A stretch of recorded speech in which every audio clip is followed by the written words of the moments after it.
So now we've established some formal definitions, theorem for evaluating limits. But even with that formal notation, we need to keep in mind that these graphical methods for evaluating limits can still mislead us. Again, we might have information that's missing from the graph, not shown because our viewing settings are set incorrectly. So what we want to do now that we have these formal definitions and notations is establish a method for evaluating limits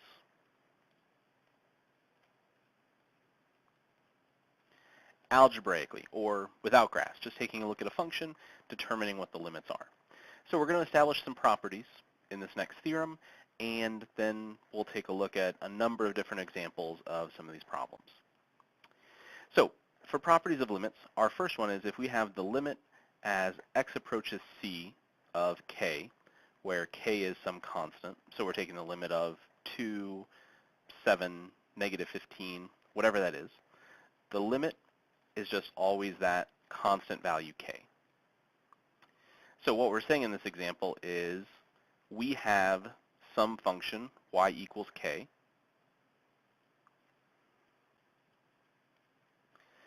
wherever we choose a point c along the x-axis. Obviously from the left and right-hand sides, we're approaching that same value c. So the limit of a constant is always just that same value. Another similarly easy problem, but a little bit different, the limit as x approaches c of x is always going to be c, whatever value x is approaching. So if we're considering the function y equals x,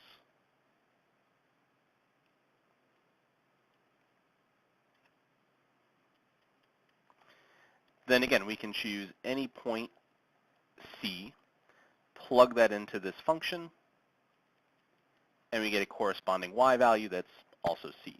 And that would happen, again, anywhere we choose that x value. So if we're looking at our function as just x, the limit as x approaches c is just that value c. Now, some additional rules that help us break up more complicated problems into simpler problems. If we have the limit of two functions being added together, we can rewrite this as the limit as x approaches c of f of x plus the limit as x approaches c of g of x. So we can take what would be a more complicated function and break it up into fewer, simpler parts. The same idea works with subtracting limits, or subtracting two functions. We can take the limit of the first function minus the limit of the second function, and we'll arrive at the same result. The same idea works for, if we skip ahead to number 6 and 7, we'll see that same idea reflected. For number 9, though, what we're talking about is the idea that we, again, have this value k, which is some constant, being multiplied by a function.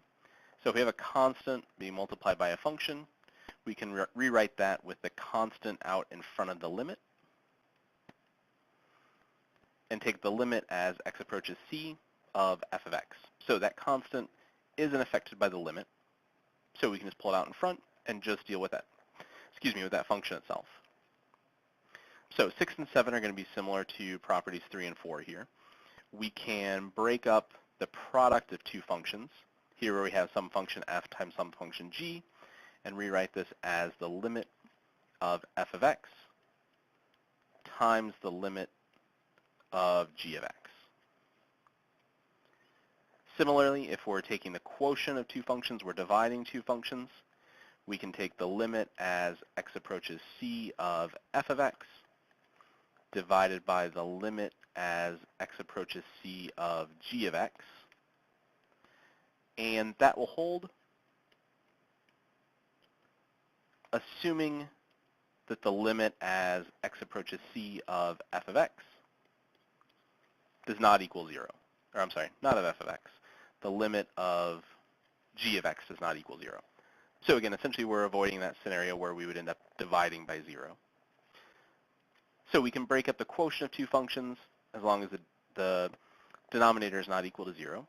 And if we have the limit of some function underneath a radical, we can rewrite this as the nth root of the limit as x approaches c of f of x. So that limit notation can just be brought inside underneath that radical notation. And this is assuming that the limit as x approaches c of f of x is greater than 0 and that n is an even root. So we have to be taking the square root, 4th root, 6th root, and that will work. So it's also important to note that each of these properties will also work for both right and left-hand limits. So we can consider the limit of the function, or we can look at those right and left-hand limits individually. One more theorem that will be helpful in helping us complete these limit problems will be this theorem about the limits of polynomial and rational functions.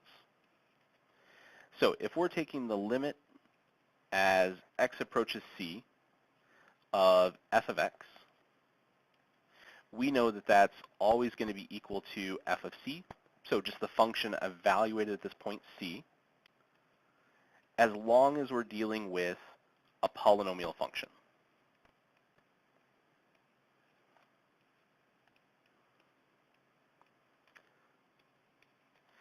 Similarly, the limit as x approaches c of some rational function, r of x, is going to be equal to r of c. So that's for any rational function.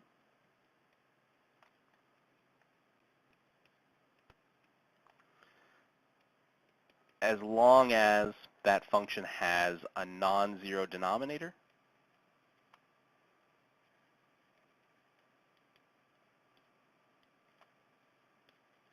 At x equals c.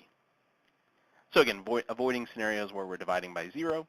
If we have a polynomial function, if we have a rational function, the limit is just equal to that function value evaluated at c. So in other words,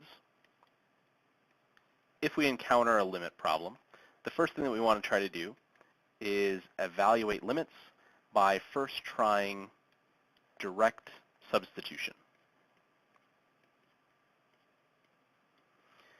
If we can take that value for x, in this case this value c, if we can plug that into the original function and come up with a real result, then in that way we can very quickly come up with the answer to our limit problem.